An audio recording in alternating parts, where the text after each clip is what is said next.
नमस्कार, सुजस समाचार में आपका स्वागत है। मैं हूं आपके साथ निशा शर्मा। खबरों की शुरुआत करते हैं, लेकिन उससे पहले एक नजर इस वक्त की हेडलाइंस पर।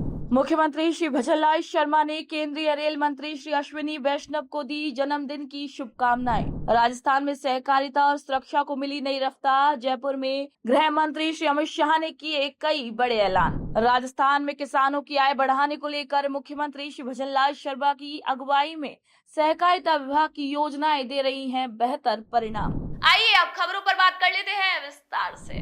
मुख्यमंत्री श्री भजनलाल शर्मा ने केंद्रीय रेल मंत्री श्री अश्विनी वैष्णव को उनके जन्मदिन पर सोशल मीडिया के माध्यम से हार्दिक शुभकामनाएं प्रेषित की हैं। सीएम श्री शर्मा ने अपने संदेश में प्रभु श्री राम से श्री वैष्णव के उत्तम स्वास्थ्य, सुदीर्घ और सुयशपूर्ण जीवन की कामना की है। सीएम श्री शर्मा का ये संदेश सोशल मीडिया पर तेजी से वायरल हो गया है और आमजन से लेकर राजनीतिक जगत तक इसे सराहा गया है। जयपुर के दादिया में आयोजित एक भव्य कार्यक्रम के दौरान केंद्रीय गृह मंत्री श्री अमित शाह ने राजस्थान की सुरक्षा और सहकारिता को नई ऊर्जा देने वाली कई महत्वपूर्ण घोषणाएं की हैं। इसी मौके पर उन्होंने राजस्थान पुलिस को 100 नए वाहनों की सौगात दी है और उन्हें हरी झंडी दिखाकर रवाना किया है। इसी कार्यक्रम में राज्य के करीब 8,000 युवाओं को सरकारी नौकरी के लिए नियुक्ति पत्र भी वितरित किए गए, जिससे युवाओं में जबरदस्त उत्साह और उमंग का माहौल देखने को मिला। राज्य के युवाओं को रोजगार उपलब्ध कराने की इस ऐतिहासिक पहल के लिए मुख्यमंत्री श्री भजनलाल शर्मा और राजस्थान सरकार की कार्यशैली की सर्वत्र प्रशंसा हो रही है। प्रशासनिक सुधार विभाग द्वारा लगाए गए विशेष स्टॉल्स ने आमजन को योजनाओं की जानकारी सीधे मंच से देने का सराहनीय कार्य किया।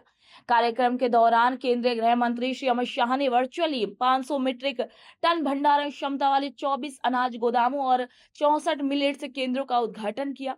ये पहल किसानों को अनाज के सुरक्षित भंडारण और मोटे अनाज के उत्पादन को बढ़ावा देने की दिशा में बड़ा कदम है। साथ ही गोपाल क्रेडिट कार्ड योजना के तहत 1400 गोपालकों को 12 करोड़ रुपए के ऋण भी वितरित किए गए हैं, जिससे पशुपालकों को आर्थिक मजबूती मिलेगी।